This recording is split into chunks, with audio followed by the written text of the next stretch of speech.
وبارك وسلم اللهم صل على سيدنا. بسم اللہ الرحمن الرحیم. السلام علیکم ناظرین. پروگرام صبح نور کے ساتھ آپ کا میزبان نذیر احمد غازی حاضر ہے. ناظرین کرام، حضرت ابو انیس محمد برکت علی صاحب رحمہ اللہ کی مشہور تالیف اسماء النبی الکریم صلی اللہ علیہ وآلہ وسلم سے ایک اسم مبارک پڑھنے کی سعادت حاصل کر رہا ہوں. سیدنا العالم صلی اللہ علیہ وآلہ وسلم، ہمارے سردار، تمام علوم کے مالک، درود و سلام بھیجے اللہ آپ صلی اللہ علیہ وسلم، آپ کی آل پاک اور آپ کے صحابہ کرام پر.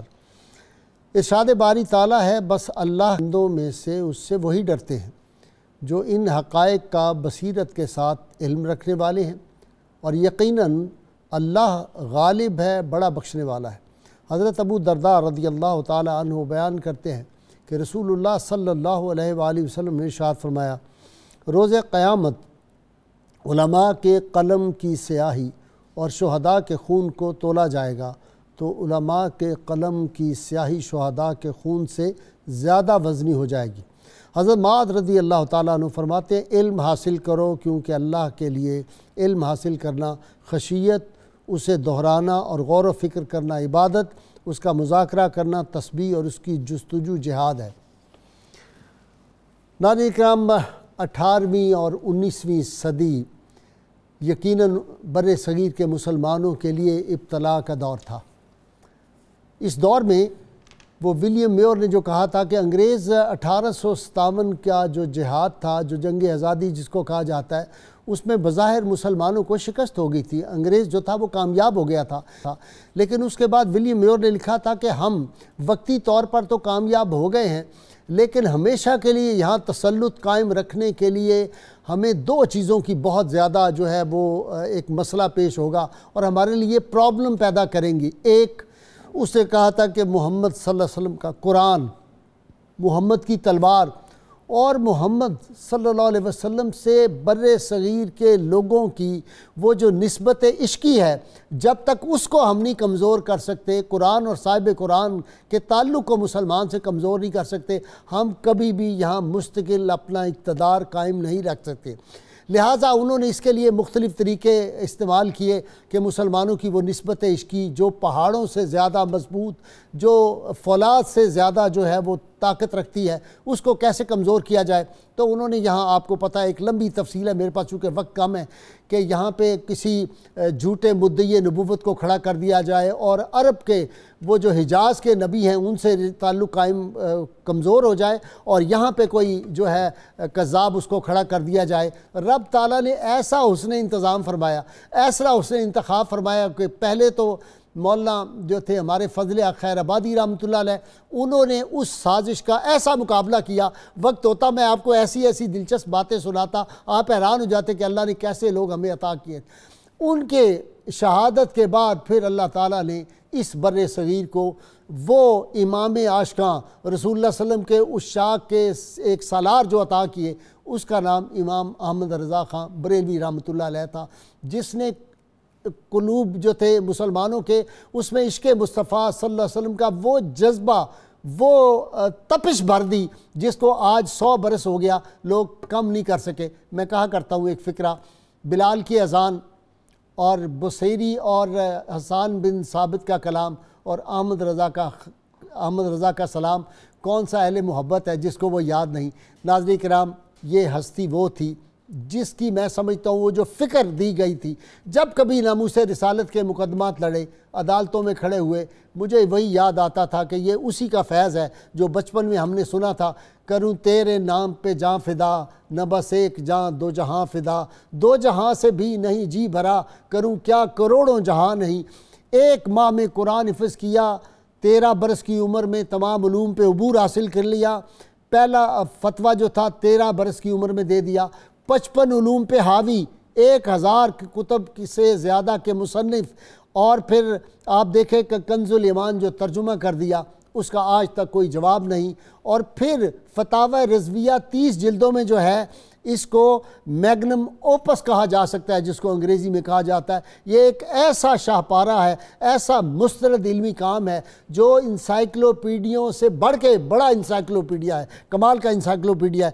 ناظرین کرام, آج ہم اس ہستی کا ذکر کر رہے ہیں جو کہتے ہیں کہ حسن یوسف پہ کٹی مصر میں انگشت زنا اور سر کٹاتے ہیں تیرے نام پہ مردان جہاں. یہ مردان جہاں میں نے کہا, میرے استاد نے مجھے کہا اگر احمد رضا خانوی آج زندہ ہوتے تو وہ تمہیں ضرور گولڈ میڈل عطا کرتے. یہ انہی کا شعر ہے, کمال کر دیا انہوں نے. بس آج صبح ایک دل میں خیال آیا اور میں نے آج علامہ برکاتی سے اور اپنے مہمانوں کو بتایا کہ صبح کے وقت میں نے لکھا کہ سچوں کے دوست اہل یقین کے ندیم تھے اور فرعون وقت کے لیے ضرب کلیم تھے. نبوت پہ جس کسی نے کوئی دعویٰ جھوٹا نبوت کا کیا اس کا مقابلہ بھی کیا. رحمت کونین صلی اللہ علیہ وسلم کے مقام کو کسی نے گھٹانے کی کوشش کی, ناموس رسالت پہ کسی نے انگلی اٹھائی, تو وہ ایک ننگی تلوار تھے اس دور کے. ان کی خدمات کو دیکھ کے ہی علامہ اقبال نے کہا تھا وہ اس دور کے ابو حنیفہ تھے, اور شیخ حرم نے کہا تھا ان کے فتاویٰ کو امام اعظم حنیفہ دیکھ لیتے تو ان کی آنکھیں ٹھنڈی ہو جاتی. ناظرین کرام, آج امام عاشقاں بر صغیر کے عظیم عاشق رسول امام احمد رضا خان بریلوی رحمہ اللہ کا یوم ولادت ہے. اسی حوالے سے آج گفتگو کرنے کے لیے میں نے اپنے 3 اسکالرز کو اپنے ساتھ دعوت دی ہے. آپ ان تینوں سے واقف ہیں. علامہ محمد احمد برکاتی کئی نوجوان اسکالر, کئی کتابوں کے مصنف ہیں. ان کے ساتھ ہمارے ملک کے معروف عالم دین اور بڑے بلا کے خطیب علامہ حامد سرفراز صاحب ہیں, اور ان کے ساتھ ماہر اقبالیات اور کئی کتابوں کے مصنف ڈاکٹر طاہر حمید تنولی صاحب ہیں. آخر میں پروگرام کے میں پاکستان کے سینئر ترین نعت خوان الحاج اختر حسین قریشی سے کلام اعلیٰ حضرت آپ کو سنواؤں گا. علامہ صاحب, قاضی عبدالنبی کوکب مجھے یاد آتے ہیں, حکیم محمد موسیٰ امرتسری, پروفیسر مسعود احمد صاحب رحمۃ اللہ علیہ, اور یہ وہ لوگ تھے, کاش یہ آج ہوتے اور یہ اعلیٰ حضرت پہ بات کرتے. سچی بات یہ ہم تو بہت چھوٹے لوگ ہیں ان ہستیوں کے بارے میں. قاضی عبدالنبی کوکب نے اعلیٰ حضرت کی منقبت لکھی تھی جو اس میں برکت الاسلامیہ حال میں پڑھی گئی. اس میں بڑے بڑے لوگ تھے, مولانا عبدالستار خان نیازی, مولانا عطا بندیالی, پیر محمد کرم شاہ صاحب, ڈاکٹر عابد احمد علی, ایم ابراہیم علی چشتی, مولانا عبدالستار خان نیازی, قاضی عبدالنبی کوکب, علامہ احمد علی قصوری, حکیم محمد موسیٰ, کیا کیا نام آپ کو بتاؤں. یہ فقیر اشتہار اپنے ہاتھوں سے میں نے اور علامہ اسلم طاہر القادری ایڈوکیٹ اکاڑے والے نے اپنے ہاتھوں سے وہ اشتہار لگائے. منقبت کا صرف ایک مصرع یاد رہ گیا ہے, لہلہاتے ہیں میرے دیس میں آج تیری نعت نبی کے روشن پھول. جی واہ واہ, سبحان اللہ. بسم اللہ الرحمن الرحیم. غازی صاحب امام عاشقاں واقعی ہیں کہ جن کو ہر عاشق اپنا امام مانتا ہے, اور سب سے بڑی بات جو انہوں نے دنیا کو عطا فرمائی وہ یہ تھی کہ اصل میں حقیقی طور پر شریعت کے حدود و قیود میں رہتے ہوئے آقا کریم علیہ الصلوۃ والسلام کی ذات سے عشق کرنا سکھایا ہے. سبحان اللہ. اعلیٰ حضرت امام محمد رضا فاضل بریلوی رحمۃ اللہ تعالی علیہ, آپ کی ولادت باسعادت کی آج ہم خوشی کا اظہار کر رہے ہیں. 10 شوال المکرم 1272 ہجری آپ کی ولادت ہوئی ہے. تو اس حوالے سے جو آپ کا بچپن ہے, بلکہ آپ کی ولادت سے پہلے اگر بات کریں تو آپ کو خاندانی طور پر سب سے بڑی جو سعادت حاصل تھی وہ تھی اہل بیت اطہار کی حقیقی محبت. آپ کے اکابرین, والدین, آباء و اجداد, ان سب کا اگر ہم دیکھتے ہیں تو یہی کیفیت نظر آتی کہ آپ کے جتنے نام ہیں وہ اہل بیت اطہار کے شخصیات, اہم ترین ائمہ ان کے ساتھ منسوب ہیں. مثلا آپ کے والد گرامی حضرت مولانا نقی علی خان رحمۃ اللہ تعالی علیہ, آپ کے دادا جان حضرت امام رضا علی خان رحمۃ اللہ تعالی علیہ, آپ کے پردادا جان حضرت کاظم خان رحمۃ اللہ علیہ, یہ تمام ہستیاں جو ہیں اہل بیت اطہار کے ساتھ اپنی محبت جزو لا ینفک کے طور پر رکھتے ہیں, اور انہوں نے اپنی اولاد میں اس چیز کو منتقل فرمایا. سبحان اللہ. اعلیٰ حضرت امام محمد رضا فاضل بریلوی رحمۃ اللہ تعالی علیہ, آپ کی ولادت سے پہلے آپ کے والد مکرم نے, جب آپ اپنی والدہ کے شکم مکرم میں تھے, اس وقت خواب دیکھا تھا. تو اس خواب کو دیکھتے ہی آنکھ کھلی, پریشان ہوئے, لیکن اس کی تعبیر کے لیے صبح دن چڑھا تو اپنے والد محترم یعنی اعلیٰ حضرت کے دادا جی سے عرض کیا کہ ابا جان میں نے یہ خواب دیکھا اور مجھے بہت پریشانی ہے. لیکن اصل یہ ہے کہ جس طرح خواب نظر آتا ہے ضروری نہیں کہ تعبیر بھی اسی طرح کی پریشان کن ہو, بعض دفعہ اس سے بہترین جو ہے وہ نتائج حاصل ہو جاتے ہیں. تو دادا جان نے فرمایا کہ بیٹا یہ آپ کا خواب آپ کے لیے کوئی کسی قسم کی مصیبت کا باعث نہیں ہے, بلکہ یہ آپ کے لیے رحمت کے باعث ہے۔ اس کی تعبیر یہ ہے کہ اللہ تعالیٰ آپ کو ایک ایسا فرزند عطا کرے گا جس کی دھوم مشرق سے لے کر مغرب تک ہوگی، سبحان اور وہ حضور صلی اللہ تعالی علیہ وآلہ وسلم کے عشق اور محبت کو دنیا میں پھیلا دے گا۔ سبحان اس کے بعد اعلیٰ حضرت کی جب ولادت باسعادت ہوئی ہے تو پھر اس میں یہ دیکھتے ہیں کہ جس طرح ہمارے اکابرین کا یہ طریقہ رہا ان کی ماؤں کا کہ اپنے بچوں کو گود میں رکھتے ہوئے بھی تلاوت قرآن پاک، اور جب وہ شکم میں ہوتے تو پھر بھی تلاوت قرآن پاک، اور اس کے اثرات مرتب ہوتے۔ اور اسی طرح آپ کی والدہ محترمہ کا بھی تھا کہ جیسے ہی آپ کو استاد محترم کے پاس آپ کے والد محترم دینی تعلیم کے لیے لے کر گئے، الف با تا سا یہ چیزیں پڑھائیں، تو اگلی تختی پر جب اس کے آخر میں جا کے پہنچے ہیں الف لام الف پڑھا انہی حروف تہجی میں، تو وہاں آپ رک گئے۔ حروف تہجی پڑھتے ہوئے جو پرانے قاعدے ہیں نورانی وغیرہ، ان کے آخر میں جا کر یا سے پہلے یہ لام الف لکھا ہوتا ہے، تو آپ رک گئے۔ آپ کے والد گرامی موجود تھے تو استاد پڑھائیں تو وہ پڑھے نا، پھر آخر کار وہ بات کر دی کہ یہ پیچھے سارے مفرد آ رہے ہیں، یہ آگے مرکب کیسے آ گیا۔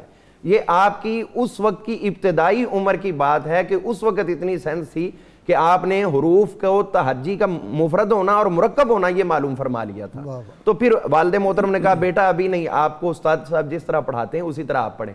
غازی صاحب اعلیٰ حضرت امام محمد رضا فاضل بریلوی رحمۃ اللہ علیہ، آپ نے جب یہ ابتدا ہے تو جب جوانی ہوئی تو فتاوی رضویہ کو ہم دیکھیں تو یہ نظر آتا ہے اس کے اندر ایک بڑا حسین امتزاج ہے۔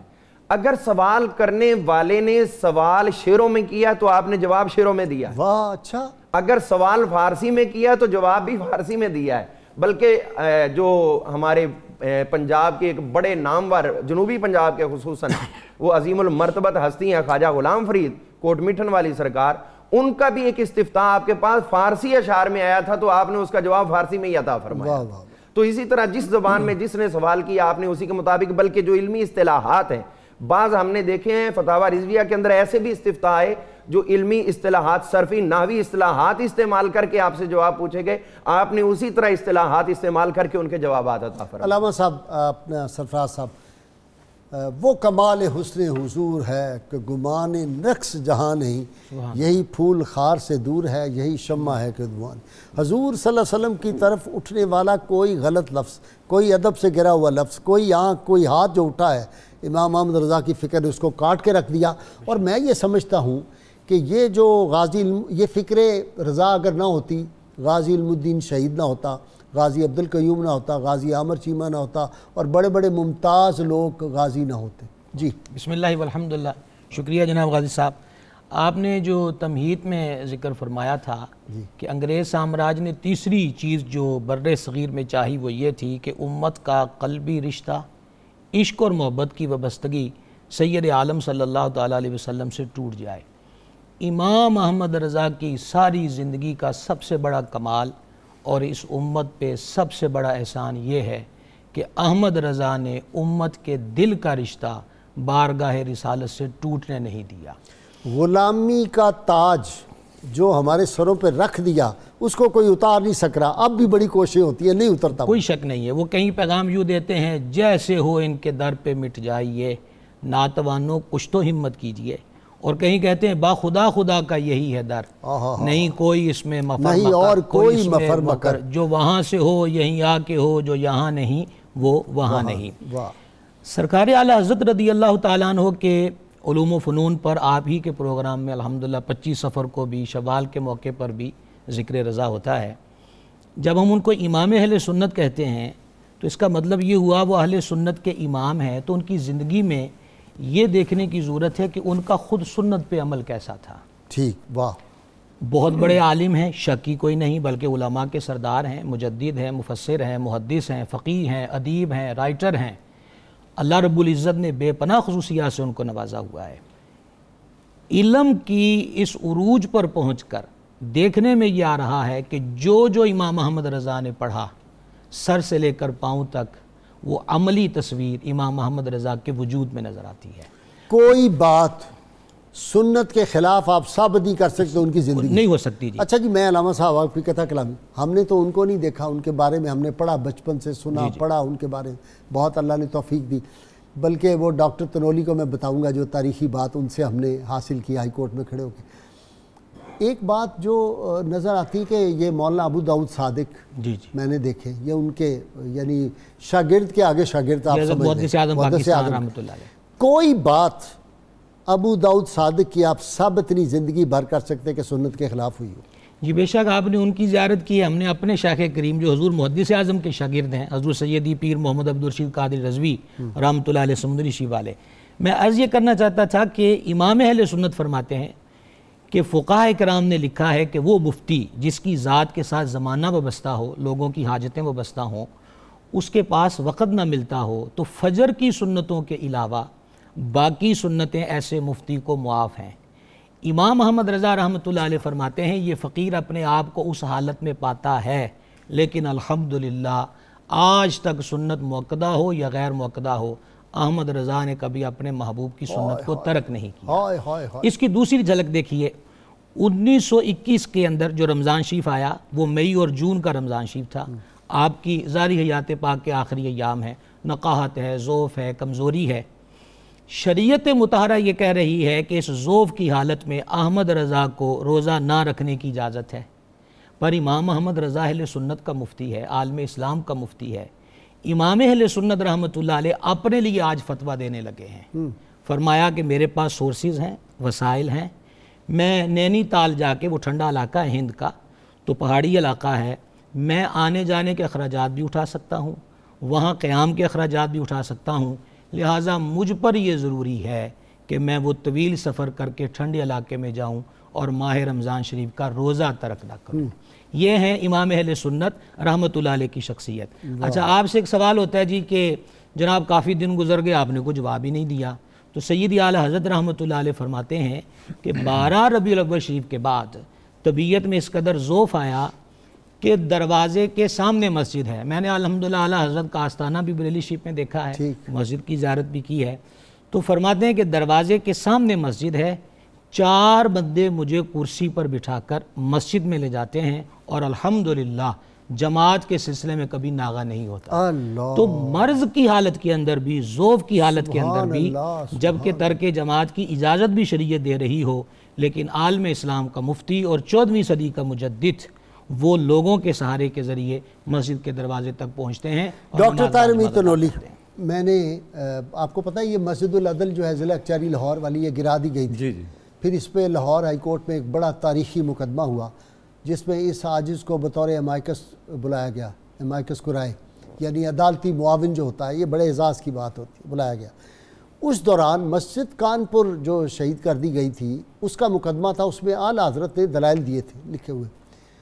میں سمجھتا ہوں جب وہ میں پڑھ رہا تھا تو میں نے کورٹ میں کھڑے ہو کے کہا، میں نے کہا شکر ہے کہ یہ وکیل ہی بن گئے، ورنہ برے صغیر کے بڑے بڑے بیرسٹروں کی دکانیں بند ہو جاتی. ایسے دلائل دیے جو ہماری فہم اور فکر سے بھی بلند تھے، اور ان دلائل کی بنیاد پہ ہم نے جو پھر وہ کیس جیتا اور آج الحمدللہ جسٹس پیر محمد کرم شاہ رحمۃ اللہ علیہ اس کا افتتاح کیا آپ نے دیکھی ہے، مسجد العدل وہاں لکھا ہوا ہے جی. اور کمال نہیں جی، وہ کہتے ہیں کہ ان کی مہک نے دل کے غنچے کھلا دیے ہیں، جس سمت آ گئے ہیں سکے بٹھا دیے ہیں. زمین و زمان تمہارے لیے، مکین و مکان تمہارے لیے، چنین و چنا تمہارے لیے، اور دہن میں زباں تمہارے لیے، بدن میں ہے جان تمہارے لیے. ہم آئے یہاں تمہارے لیے، اٹھے بھی وہاں تمہارے لیے. جی سبحان اللہ، سبحان اللہ. جی غازی صاحب، اعلیٰ حضرت کی شخصیت کو اللہ رب العزت نے اتنے اوصاف سے نوازا، علم، عمل، روحانیت، جس پہلو پہ بھی آپ دیکھتے ہیں.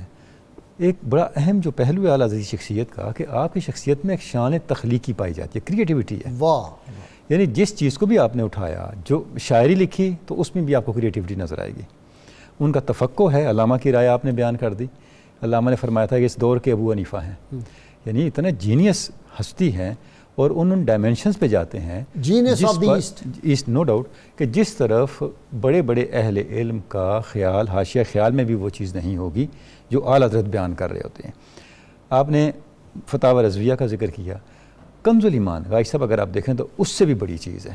ٹھیک، وہ کیسے؟ بلکہ سب سے ٹاپ کی ان کی وہ ہے، ٹاپ پہ. اس کی وجہ غازی صاحب یہ ہے کہ اعلیٰ حضرت کی جملہ جو کاوشیں ہیں، علمی ہیں یا عملی ہیں، وہ ان کے فہم قرآن کے ماتحت ہیں.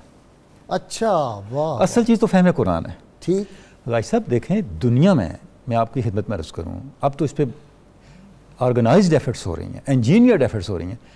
کہ لوگوں کو ایسے الفاظ سے متعارف کروائیں جو الفاظ ان کو پتہ بھی نہ چلے اور ان میں آپ کی آئیڈیالوجی ڈالتے ہیں. واہ، یعنی سبحان اللہ، آپ کی زبانوں کو فلٹر کیا جا رہا ہے. سبحان اللہ. آپ ڈرامے نہیں دیکھتے، ہاں. ایک چیز رکھ دیتے ہیں، مسلمانوں کا گھر اور پیچھے مورت رکھی ہوئی ہے، کیوں رکھ دیتے ہیں؟ یہ سمبلز ہیں، یہ الفاظ ہیں جن کے ذریعے سے وہ آپ کی پوری تہذیب کو بدل رہے ہیں. ٹھیک. جب آپ قرآن مجید پڑھ رہے ہیں، ہم اجمی لوگ ہیں، عربی پڑھ کے بھی ہمیں عربی نہیں آتی. ہاں.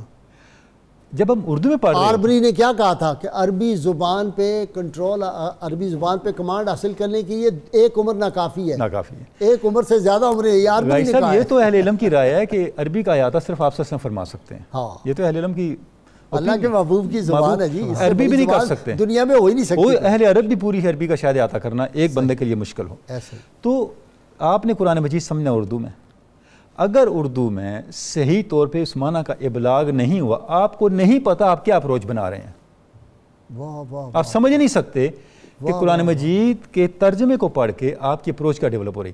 بھائی صاحب جتنے بڑے یہاں لوگ تھے، مثلاً دیکھیں یہاں ایک سوچ علامہ اقبال کی تھی، ایک سوچ جمعیت علماء ہند کی تھی، ایک سوچ مولانا ابوالکلام آزاد کی تھی. میں عرض کرتا ہوں کہ یہ جتنے بڑے لوگ تھے، ہم نہیں کہتے وہ بدنیت تھے، ان کا ایک فہم تھا، وہ اس فہم کے پیچھے چل پڑے. ٹھیک. جب تک آپ کا فہم راسخ نہیں ہوگا، درست نہیں ہوگا، آپ صحیح نتائج تک نہیں پہنچ سکتے. ٹھیک. اعلیٰ حضرت کا کمال یہ ہے، انہوں نے جب قرآن مجید کا غائی صاحب ترجمہ کیا، پہلی بات یہ ہے کہ ان کے اندر اللہ اور اس کے رسول کے علاوہ کسی کی مرعوبیت ہے ہی نہیں. ٹھیک. وہ کسی سے مرعوب، کسی علم سے، کسی اتھارٹی سے مرعوب نہیں ہے. دوسری بات، پورے قرآن مجید پہ ان کی نظر ہے، کیونکہ قرآن مجید کا بعض اس کے بعض کی تفسیر اور توضیح کر رہا ہوتا ہے. جب تک آپ ادھر نہیں جاتے، اس کے بعد عشق رسالت مآب ان کے اندر اچھا بسا ہوا ہے. ڈاکٹر صاحب کوئی مثال دیں. اچھا اب میں ایک مثال پیش کرنا آپ چاہوں گا. بیسیکلی منطق کے آدمی ہیں نا. اور بھائی صاحب دیکھیں سورہ ابراہیم کی آیت مبارکہ ہے، اعوذ باللہ من الشیطان الرجیم، بسم اللہ الرحمن الرحیم، وقال الذین کفروا لرسلہم لنخرجنکم من ارضنا او لتعودن فی ملتنا. اب اس کا ترجمہ جو کیا ہے، میں شاہ عبد القادر علیہ رحمہ کا ترجمہ پیش کرتا ہوں. فرماتے ہیں کہ جو کافر لوگ تھے انہوں نے اپنے رسولوں سے کہا ہم تمہیں اپنے ملک سے نکال دیں گے الا یہ کہ تم پھر آؤ ہمارے دین میں لوٹ آؤ. ٹھیک. اس دور کی اتھارٹیز نے ترجمہ کیا ہے ہم تمہیں اپنے ملک سے نکال دیں گے تا وقت ہے کہ تم ہمارے دین میں لوٹ آؤ. حتیٰ کہ ایک بہت بڑی اتھارٹی یعنی جن کی فالوئنگ بھی لاکھوں میں ہے، انہوں نے یہ ترجمہ کیا کہ تا وقت ہے کہ آپ ہمارے دین میں واپس آ جاؤ. اب اعلیٰ حضرت نے کیا ترجمہ کیا؟ فرماتے ہیں ہم تمہیں اپنے ملک سے نکال دیں گے تا وقت ہے کہ تم ہمارے دین پر ہو جاؤ. واہ واہ واہ. تصور کریں، واہ. یعنی جیسے آپ نے یہ ترجمہ پڑھا، اس کا مطلب ہے کہ انبیاء شروع سے ایمان پر تھے. اب اس کی تائید قرآن مجید ہی سے آپ دیکھیں، ایک دوسری آیت مبارکہ ہے قد افترینا علی اللہ، یہ سورہ اعراف ہے، کاذبا ان عدنا فی ملتکم بعد اذ نجانا اللہ. انبیاء نے یہ کہا، آپ ہمیں یہ دعوت دیتے ہیں، یہ تو ہم نے اللہ پہ افتراء کیا اگر ہم تمہارے کہنے پہ تمہارے دین میں آ جائیں. یعنی غازی صاحب آپ دیکھیں کہ ترجمے سے آپ کی ایک اپروچ ڈیولپ ہو رہی ہے، آپ کا ایک نقطہ نظر بن رہا ہے. وَوَجَدَكَ ضَالًا فَهَدَىٰ. اچھا سورہ والعصر دیکھیں، والعصر کا ترجمہ اعلیٰ حضرت کیا فرماتے ہیں؟ اس زمانہ محبوب کی قسم. واہ واہ واہ. اب قیامت تک حضور آپ ہی کا زمانہ ہے. تجھ سے پہلے کا جو ماضی تھا ہزاروں کا صحیح، اب جو تا حشر کا فردہ ہے وہ تنہا تیرا. مجھے لینی بریک. میرا بہت مختصر وقفہ درود پاک سنتے پڑھتے ہیں اور اس عاشق مصطفیٰ صلی اللہ علیہ وسلم کے تذکار جو ہیں وہ ہمارے ساتھ سنتے رہیے. میرے اسکالر سے ہمارے ساتھ رہیے گا. اللهم آله وصحبه وبارك وسلم سيدنا ومولانا محمد وعلى. ویلکم بیک ناظرین کرام. علامہ برکاتی، میں ایک زمانے میں تقریر کی تھی نیشنل سینٹر میں، بہت بڑے ہمارے علماء بیٹھے ہوئے تھے.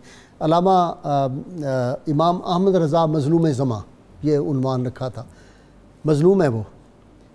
انہوں نے بدعات کے خلاف، شرک کے خلاف جتنا زبردست کام کیا ہے، وہ سارے مزارات پہ ڈھول ڈھمکے جتنے شرکیہ کام ہیں سارے ان کے کھاتے میں ڈال دیے. جو شخص ساری عمر لڑتا رہا ان بدعات کے خلاف. اچھا آج کے دور میں یہ بھی لمحہ فکریہ ہے، ان کا نام لے کے لوگوں نے اب کہنا شروع کر دیا، اپنے بالوں کو موئے مبارک کہنا شروع کر دیا، اپنے جوتے کو نالین کہنا شروع کر دیا، اپنے جوتے پانی میں بھگو کے تبرکات اپنے مریدوں کو دینے شروع کر دیے، نعت میں اپنے نام لکھنے شروع کر دیے، انفارچونیٹلی اس طرح کے۔ وہاں دیکھیں ان کا حال کیا ہے۔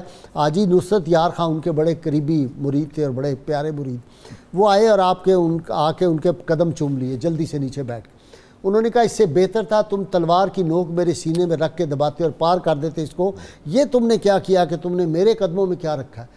یہ ان کا حال تھا۔ وہ کہتے ہیں مزار سے اتنے ہاتھ دور کھڑے ہو کے کرنا چاہیے، اور عورتوں کا مزارات پہ جانا انہوں نے سخت اس کی مانعت کی ہے، اور یہ جس طرح کی آج کل کی نعت خوانی ہوتی ہے اس کی مذمت کی ہے۔ یہ ساری چیزیں ان کے کھاتے میں ڈال دی۔ ایک شعر پڑھتا ہوں ان کا اور مجھے بہت مزہ دیتا ہے، اس کے بعد آپ کی گفتگو۔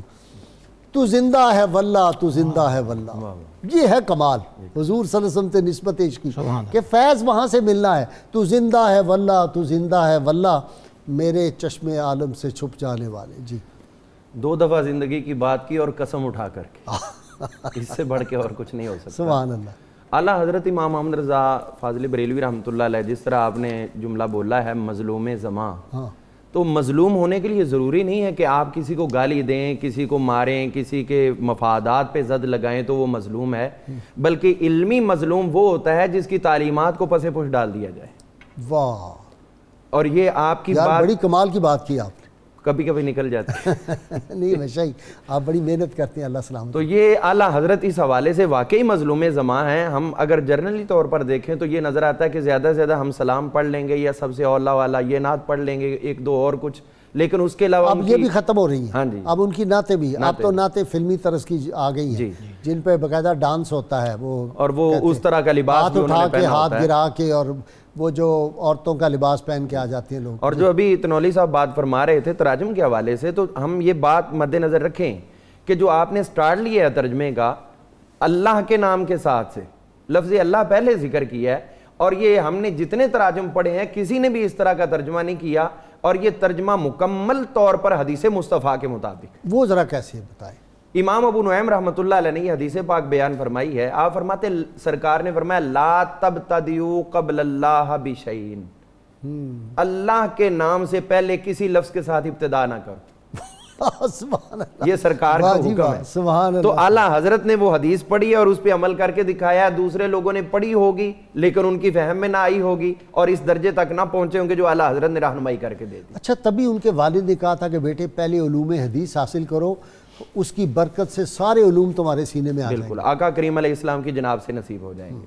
تو اعلیٰ حضرت کا اگر ہم یہ دیکھیں، کچھ لوگ تراجم کے حوالے سے بات کرتے تو آپ نے جہاں پر بھی نبی لفظ آیا یا رسول لفظ آیا، اصطلاحات کو بھی آپ نے تراجم میں ہی آگے پیش کیا ہے، اور اس میں آپ نے یہ ترجمہ فرمایا اے غیب کی خبریں دینے والے۔ اب کئی لوگ اس پہ بھی جو ہے وہ پریشان ہو جاتے ہیں کہ یہ کیا ہوا، وہ تو صرف اے نبی کہنا چاہیے، لیکن ہم یہ بات عرض کرنا چاہتے ہیں کہ کتاب التوحید ہے، انہوں نے بھی اس کتاب کے اندر نبی لفظ لکھا ہے اور عربی میں ہی اس کا ترجمہ غیب کی خبر دینے والا ہی کیا۔ اچھا جی، جی کمال ہے۔ وہ دے اگلی دفعہ آئیں تو لے کے آئیں، میں انشاءاللہ لے کے آؤں گا، میرے پاس موجود ہے وہ۔ اچھا، تو اس کے اندر اس نے بھی یہ ترجمہ نبی کا غیب کی خبر دینے والا ہی کیا ہے، ورنہ خبر دینے والا تو صحافی بھی ہوتا ہے نا، عام خبر دینے والا تو نہیں نا ہوگا، اور وہاں پر نبی جو ہے لفظ اس کی غیب خبر تو پھر خبر ہوگی نا۔ بالانباء الغیب یہ لفظ وہاں استعمال ہوا ہے۔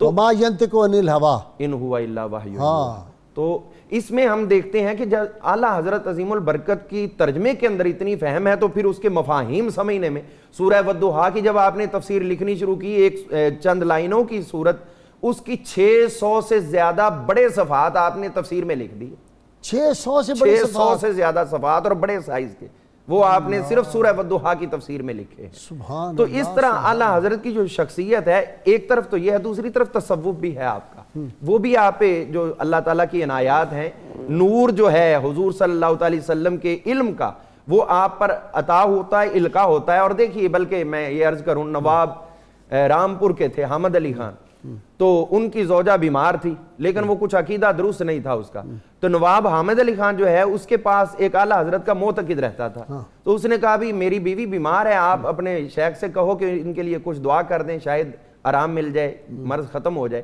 یہ گئے، انہوں نے جا کے عرض کیا، تو اعلیٰ حضرت نے جب اس پہ غور کیا، مراقبہ کر کے آپ نے ارشاد فرمایا کہ اس کو کہو اپنا عقیدہ درست کر لے، اگر اس کا عقیدہ درست نہ ہوا، اگر صحابہ کے بارے میں اس کے دل میں بغض ہوا تو پھر محرم کا چاند نہ دیکھ پائے گی. ٹھیک. محرم کا چاند نہ دیکھ. اس نے نینی تال بھیج دیا, ابھی ذکر ہو رہا تھا, اپنی بیوی کو وہاں صحت افزا مقام تھا تو وہاں سے وہ صحت مند ہو کے واپس آ گئی. اب ان کو بڑی ندامت ہوئی بھی, حضرت نے تو کہا تھا بھی یہ مر جائے گی اور یہ تو بالکل ٹھیک ہو کے آ گئی. وہ خود پریشان ہو کے, بلکہ اس نے نواب نے کہا کہ جاؤ تم اور جا کر پوچھو. جب اعلیٰ حضرت نے فرمایا ابھی کیا محرم کا چاند نکل آیا؟ نہیں نکلا. تو آپ نے فرمایا جب محرم آئے گا تو دیکھنا, ادھر سے چاند نکلا اور ادھر سے اس کی بیوی کے مرنے کی خبر آ گئی. تو یہ اعلیٰ حضرت کو اللہ تعالیٰ نے جو ایک خصوصیت سے جو انباء الغیب ہے, آنے والے وقت کا علم, یہ حضور کے غلاموں کا اتنا اللہ تعالیٰ کا کرم ہے, وہ بتا دیتے تو آقا کا علم مبارک کتنا زیادہ ہو. اچھا جی, ان کے بارے میں آتا ہے کہ محدث انہوں نے جو تھے نا اپنا محدث کچھوچوی رحمۃ اللہ, انہوں نے یہ بیان کیا, کہتے میں ان کی محفل میں تھا تو 11ویں شریف جس کو ہم کہتے ہیں غوث الاعظم کی نیاز جو تھی, وہ کھانے لگے تو مٹھائی کا کوئی ٹکڑا نیچے زمین پہ گر گیا. تو اعلیٰ حضرت نے زبان سے نہیں اٹھایا, انہوں نے اپنے ہاتھ سے نہیں اٹھایا, زبان سے اٹھایا نیچے جھک کے. یعنی ادب دیکھے نا, کہیں کہ میری قبر جو ہے اس کو گہرا کھودنا کہ کھڑے ہو کے سار نہ لگے. انہوں نے کہا جی کھڑے ہو کے قبر تو بہت کم گہری ہوتی ہے. کہا نہیں, جب سرکار تشریف لائیں گے تو میں نے کھڑے ہو کے پڑھنا. مصطفیٰ جان رحمت پہ لاکھوں سلام. جی صاحب یہی بات ہے کہ سرکار اعلیٰ حضرت رضی اللہ تعالیٰ فرماتے ہیں جب سے فقیر کو معلوم ہوا ہے کہ بغداد معلیٰ کدھر ہے, فقیر نے اس دن سے کبھی اس سمت پاؤں نہیں پھیلائے. اللہ. یہ جو محدث اعظم ہند کچھوچوی رحمۃ اللہ علیہ ہیں, اصل میں یہ کار افتاء سیکھنے کے لیے بریلی شریف حاضر ہوئے تھے. تو اعلیٰ حضرت کو اس چیز کی بھی خوشی تھی کہ غوث پاک رضی اللہ تعالیٰ عنہ کی اولاد کے شہزادے مجھ سے پڑھنے کے لیے آئے ہیں. تو آپ نے اپنی جیب سے شرینی اس دن منگوائی تھی اور غوث پاک کی نیاز کا اہتمام کیا تھا. اچھا, محدث اعظم ہند رحمۃ اللہ علیہ خود فرماتے ہیں کہ میں آتا تھا اور بعض جگہ ایسا ہوتا تھا کہ حدیث کی سندیں بدل دیتا, کبھی فقہ کے جو معاملات ہوتے تھے اس کی عبارتیں بدل دیتا, لیکن اعلیٰ حضرت فرماتے نہیں یہ عبارت ایسے نہیں ایسے ہے, ایسے نہیں ایسے ہے. اور وہ فرماتے ہیں کہ میں نے اپنی آنکھوں سے دیکھا ہے کہ 1400 سال میں جتنی کتابیں مارگیڈ میں آئیں وہ امام محمد رضا کے قلب و ذہن کے اندر محفوظ تھی. اچھا, آپ نے حالانکہ مرید وہ تھے مولانا فضل الرحمان گنج مراد آبادی. یہ اصل میں کچھوچا شریف خود ان کا آستانہ جو ہے کچھوچا شریف سادات کا, حضرت علی حسین اشرفی رحمۃ اللہ علیہ کی ذات پاک جو ہے. آپ نے ابھی بات کی کہ لوگ اپنی مدحتیں شروع کر چکے ہیں. سیدی اعلیٰ حضرت رحمۃ اللہ علیہ نے جو وصیت نامہ لکھوایا تھا اس میں فرمایا تھا کہ میرا جنازہ جب سوئے قبرستان لے کر جاؤ تو خبردار میری شان میں کوئی شعر نہ پڑھا جائے, بلکہ اس فقیر نے جو قصیدہ درود لکھا ہے, شافع روزے جزا تم پہ کروڑوں درود, دافع جملہ بلا تم پہ کروڑوں درود, سارے جنازے کے اندر یہی درود شریف پڑھا جائے. اسی طرح امام اہل سنت رحمۃ اللہ علیہ نے اتنی خدمت کی کہ نہ صرف پورے بر صغیر سے بلکہ افریقہ سے, امریکہ سے اور عرب ممالک سے. وہ کون سا عرب میں کتاب الدولت المکیہ تھی؟ ہاں جی, وہ مکہ شریف میں آپ نے لکھی علم غیب کے عنوان پر. ہاں جی, الدولت المکیہ, بغیر کسی لائبریری کے اور بخار کی حالت میں, اور ایک ہی دن میں چند گھنٹوں میں 6 گھنٹے میں چند گھنٹوں کے اندر لکھی ہے. سیدی اعلیٰ حضرت رحمۃ اللہ علیہ کی یہ بات کہ کتاب لکھنا ہو, فتویٰ دینا ہو, دور دور سے 400 سے 500 خطوط ایک دن میں بس اوقات جمع ہو جاتے تھے. کسی نے پتہ نہیں وہ کس دارالافتاء کا مطلب کہ اس کی وابستگی ہوگی, دیکھا بالا ہوگا, اس نے کہیں سوال کے ساتھ لکھ دیا کہ جو فیس یہاں کی ہو وہ لکھ دیجئے گا, فیس ادا کر دی جائے گی. امام اہل سنت نے پہلے سوال کا جواب لکھا اور پھر فرمایا یہاں فتوے دیے جاتے ہیں, فتوے بیچے نہیں جاتے.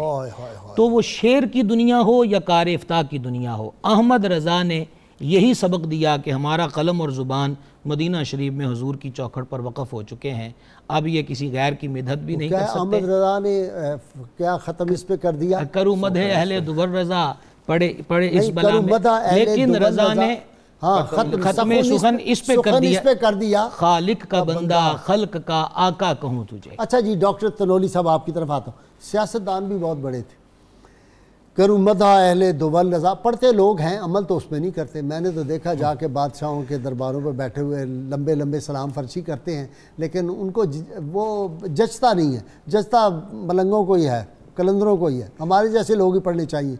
کروں مدح اہل دول رضا, پڑھے اس بلا میں میری بلا, میں گدا ہوں اپنے کریم کا, میرا دین پارا نہ نہیں. وہ دور جب گاندھی کو جو تھا وہ ممبروں پہ بلایا جاتا تھا اور انبیاء کی خوبیاں اس میں تلاش کی جاتی, کہا جاتا تھا کہ اگر یہ کلمہ پڑھ لے تو نبیوں والی ساری خوبیاں, رام اور رحیم میں کوئی فرق نہیں. اس وقت کھڑے ہونا, کہنا نہیں, رام اور رحیم دو مختلف ہستیاں ہیں, رحمان رحیم جو ہے اس کے ساتھ اس کو نہ ملاؤ. رام کو تم، اور اس وقت جو ہے یہ باتیں کرنا کمال کی بات ہے۔ جی جی غازی صاحب، آپ نے دو قومی نظریے کے حوالے سے اعلیٰ حضرت کی اس شخصیت کے اس پہلو کی طرف اشارہ کیا۔ اس پہ میں یہ عرض کرنا چاہوں گا غازی صاحب، یہ بہت مشکل ہوتا ہے کہ کسی سیاسی شخصیت میں بصیرت اور جرت دونوں چیزیں جمع ہوں۔ اگر آپ اعلیٰ حضرت کے سیاسی کردار کو دیکھیں تو آپ کے اندر جرت بھی ہے اور بصیرت بھی ہے۔ ہاں دیکھیں، آپ نے دو قومی نظریہ کا ذکر کیا۔ اعلیٰ حضرت نے پٹنہ میں ہونے والی مسلم کانفرنس میں 1893 میں دو قومی نظریہ کی بات کی، جب آپ کی عمر صرف 37 سال تھی۔ اچھا، اس کے بعد 1900 میں پٹنہ میں یہ کانفرنس ہوئی جس میں آپ نے اس کو دوبارہ ریپیٹ کیا، اس کو دوبارہ بیان کیا۔ جتنے بھی بحران آئے یہاں پہ تحریک ہجرت آئی، تحریک خلافت آئی، واحد اعلیٰ حضرت کا موقف تھا تحریک ترک موالات، ترک موالات آئی۔ عبد الباری فرنگی محلی جو تھے ان کو سیدھا کیا، محمد علی جوہر، شوکت علی کو سیدھا جو کیا۔ میں عرض کرنا چاہتا ہوں غازی صاحب کہ ان بحرانوں میں واحد اعلیٰ حضرت کا موقف ہے جو امت کی بقا کا موقف ہے۔ ہندو کی مکاری اور عیاری کو اچھا، بر صغیر میں دو آدمی سمجھے ہیں، ایک کا نام امام احمد رضا ہے، دوسرے کا محمد علی جناح ہے۔ ایسا ہی ہے غازی صاحب۔ آپ دیکھیں کہ جس وقت قرآن مجید سے ثابت کیا جا رہا تھا سورہ ممتحنہ سے، تو اس کے ہم ہندوؤں کے ساتھ مل سکتے ہیں۔ اس پہ اعلیٰ حضرت کی پوری کتاب ہے الحجۃ المؤتمنہ فی آیۃ الممتحنہ، واہ، کہ یہ، اور یہاں مولوی حاکم علی نے کوسچن بھیجا تھا اپنے پرنسپل اسلامیہ کالج، میتھمیٹکس کیسا عظیم آدمی، سبحان اللہ، میتھمیٹکس کے پروفیسر تھے، ہائے ہائے ہائے۔ آپ جانتے ہیں۔ تو انہوں نے کہا جی یہ ہو رہا ہے تو ہم کیا کریں؟ تو آپ نے جو اس کا جواب دیا، آپ نے فرمایا یہ کیسے بے وقوف لوگ ہیں، ہندو کے ساتھ دوستی کر رہے ہیں جو پورا مشرک ہے، اور انگریز کے ساتھ ادھورا تعلق توڑ رہے ہیں، اس کے ساتھ پوری دوستی کر رہے ہیں۔ اور پھر ثابت کیا کہ ہندو آپ کے ساتھ کرنا کیا چاہتا ہے۔ اچھا غازی صاحب، میں یہاں ایک اور پہلو کی طرف اشارہ کرنا چاہوں گا۔ وہ ساری باتیں آپ حیران ہوں گے جن کا الحجۃ المؤتمنہ میں اعلیٰ حضرت نے ہندو کے حوالے سے ذکر کیا، ابوالکلام آزاد نے انڈیا ونز فریڈم میں ان ساری باتوں کا اعتراف کیا۔ آج بھی ان کے ماننے والے جو ہیں، جو پاکستان کے خلاف باتیں کرتے تھے نا کچھ سال پہلے تک، بلکہ ابھی جب انہوں نے کہا کہ کشمیر ہندوستان کا اٹوٹ ٹانگ ہے، اب میں نے ان مولویوں کو روتے ہوئے دیکھا ہے کہ ہمارے ساتھ یہ ہندو کیا تاریخی کر رہا ہے۔ حقیقت ہے، اس کو بیان کرنا چاہیے، چونکہ کانگریس کا سب سے طویل ترین مدت تک رہنے والا صدر ابوالکلام آزاد ہے۔ ٹھیک، ان کا موقف ہے، یہ قوم تک جانا چاہیے کہ انہوں نے اس پہ آخری ورڈٹ کیا دیا ہے۔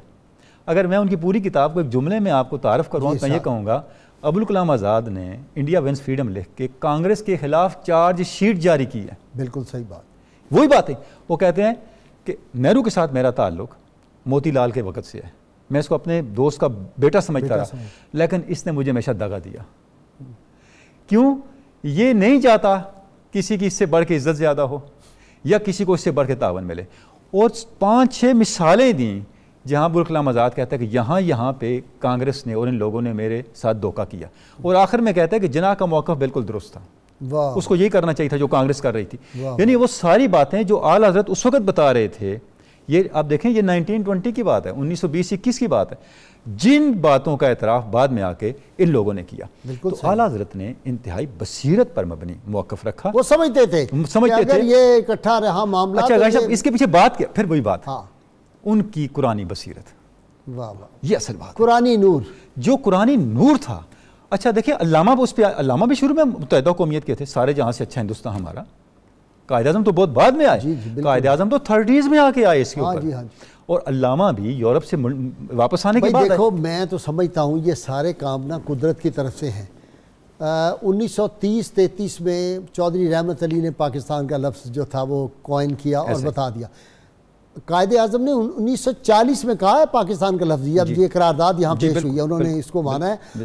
یہ رب تعالیٰ بندے بھی سلیکٹ کر رہا تھا ہر دور کے لیے۔ امام احمد رضا جو ہے یہ رب کا حسن انتخاب ہے۔ 6 کتابیں ہیں، قائد اعظم، یہ سارے بزرگ جو تھے، اعلیٰ حضرت کی 6 کتابیں ہیں جو ان کی پولیٹیکل تھاٹ کو بیان کرتی ہیں۔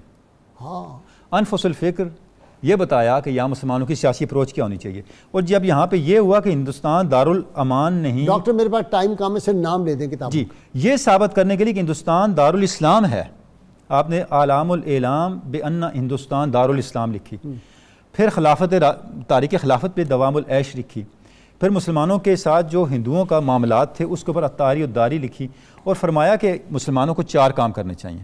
اپنی زندگی کو دینی بنائیں، دین کی اشاعت کریں اگر وہ معاشی استحکام چاہتے ہیں، اس کے بعد فضول خرچی اور آپس کے مقدمات چھوڑیں، مسلمان سے تجارت کرے، اور مسلمان اپنا بینک بنائیں، واہ، بچتیں کریں، ہندو کی معاشی غلامی سے نکلیں اگر آپ مضبوط ہونا چاہتے ہیں۔ جی علامہ صاحب آخری کمنٹ۔ جی آخری کمنٹ یہی ہے کہ یہ وہ عظیم المرتبت شخصیت ہے جن کو اللہ تعالیٰ نے اتنا نوازا تھا۔ ہم جس علاقہ میں رہتے ہیں وہاں ہمارے قریب ہے تیرتھ، ایک چھوٹا سا گاؤں ہے چھنگا بانگا کے پاس، اچھا، اور اس وقت اس تیرتھ گاؤں سے بھی آپ کی خدمت میں استفتاء بھیجا گیا، یعنی ان کی مقبولیت دیکھیں، بریلی شریف کہاں ہے اور یہ چھوٹا سا ایک گاؤں ہے، یہاں بھی آپ کی شہرت ہے اور اپنے معاملات کا فیصلہ لینے کے لیے وہاں استفتاء بھیجا اور آپ نے ہر جواب ایک کو بتا۔ جواب دیا ہے۔ بڑے بڑے نوابوں نے جی کوشش کی کہ جناب ہم حاضر ہونا چاہتے ہیں، ان کا نہیں، نہ فقیر نوابوں کے ہاں جاتا ہے، نوابوں کے پروٹوکول وہ کر سکتا ہے، یہاں بلاتا ہے، کوئی کرتا ہے؟ جی یہاں تو بھاگ کے ذرا کہ اشارہ ہو کوئی صاحب اقتدار کا تو ایسے بھاگتے ہیں کہ بس۔ جی بالکل اسی طرح صاحب جو آپ نے اعلیٰ حضرت رحمۃ اللہ علیہ کے لیے مظلوم کا لفظ استعمال کیا ہے، میں تو یہی پیغام دینا چاہتا ہوں۔ ابھی ڈاکٹر صاحب نے کتابوں کے نام لیے ہیں، تو پڑھنا تو دور کی بات ہے، کتابوں کے نام بھی یاد نہ ہوں گے، تو فکر رضا، پیغام رضا یہی ہے، تراجم ہونے چاہیے، ان کی تشریحات ہونی چاہیے، ان کو اور ان کو عام کیا جائے، مدارس کے اندر ان کو پڑھایا جائے۔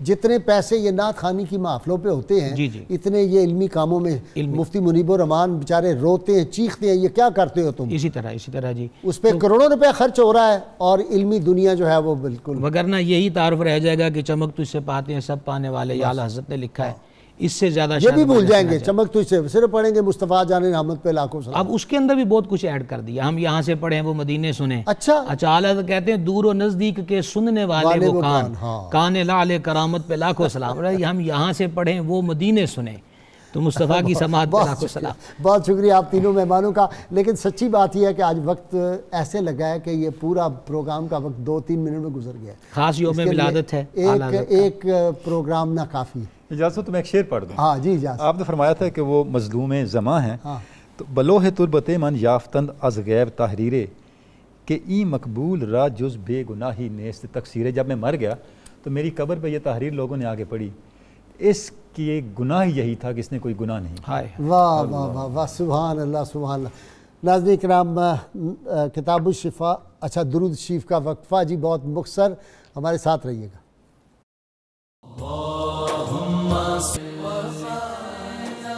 وسيدنا حسن وسيدنا حسين۔ ویلکم بیک ناظرین کرام، کتاب الشفا سے جی نسخے کا وقت ہو گیا۔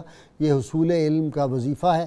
جو شخص رات کو سوتے وقت اپنا دایاں ہاتھ سینے پر رکھ کر اللہ تعالیٰ کا اسم مبارک الباعث 100 مرتبہ پڑھے گا تو اللہ تعالیٰ کے حکم سے اس کا قلب علم و حکمت سے منور ہوگا۔ شرط یہ ہے کم از کم 11 مرتبہ کوئی درود پاک جو آپ کو آتا ہو وہ ضرور پڑھیں۔ سید علی مرتضیٰ شیر خدا فاتح خیبر ارشاد فرماتے ہیں، نیک سیرت شخص ہمیشہ اپنے خصائل اور علوم سے لوگوں کو فیض پہنچاتا ہے۔ آج کے روزنامہ 92 میں اعلیٰ حضرت محمد رضا خان رحمۃ اللہ علیہ پہ بڑا زبردست مضمون ہے، اس کا ضرور مطالعہ کیجیے۔ ناظرین کرام، اللہ کریم کی بارگاہ میں دعا ہے اللہ تعالیٰ ہمیں حضور رحمت کونین صلی اللہ علیہ وسلم سے غیر مشروط محبت اور لامحدود وفاداری نصیب فرمائے۔ یہی فکر رضا ہے۔ اللہ تعالیٰ ہمیں امام احمد رضا کے عشق مصطفیٰ صلی اللہ علیہ وسلم سے کوئی ایک قطرہ عطا فرما دے۔ اللہ تعالیٰ پاکستان اور پاکستان کے رہنے والوں کی حفاظت فرمائے۔ یہ جو مصیبت آئی ہوئی ہے، یہ جو وبائیں آئی ہوئی ہیں، اللہ تعالیٰ ان کو جلد از جلد ہم سے دور فرما دے۔ نعرے کے لیے تیار ہو جائیے تاکہ پھر ہم الحاج اختر حسین قریشی سے اعلیٰ حضرت کا کلام سنیں جو آپ نے بارگاہ مصطفی میں پیش کیا تھا۔ پاکستان کا مطلب کیا؟ لا الہ الا اللہ محمد رسول اللہ صلی اللہ علیہ وآلہ وسلم۔ جی قریشی صاحب۔ واہ کیا جو دو کرم، واہ کیا جو دو کرم ہے شاہ بطحا تیرا، نہیں سنتا ہی نہیں سنتا ہی نہیں مانگنے والا تیرا